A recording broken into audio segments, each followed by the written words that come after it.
تجارت کا معنی یہ ہوتا ہے کہ انسان کوئی نفع بخش کام کرے، اپنے سرمایہ کو، اپنے پیسے کو، اپنی صلاحیت کو اور اپنے وقت کو ایسی جگہ خرچ کرے جہاں سے اسے نفع حاصل ہو۔ اسلام تجارت کو پسند کرتا ہے۔ نبی کریم صلی اللہ تعالیٰ علیہ وسلم نے بھی تجارت کی اور تاجر کی حوصلہ افزائی فرمائی۔ انسان جد و جہد کرتا ہے، کوشش کرتا ہے کہ اس نے جو سرمایہ، جو وقت، جو صلاحیت کاروبار میں خرچ کیا ہے اسے اس سے نفع حاصل ہو۔ ایک تجارت سورہ صف کے اندر اللہ تعالیٰ نے بھی بیان فرمائی۔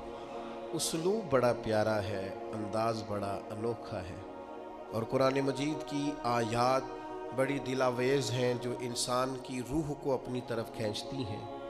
یا ایھا الذین آمنوا هل ادلکم علی تجارۃ تنجیکم من عذاب علیم۔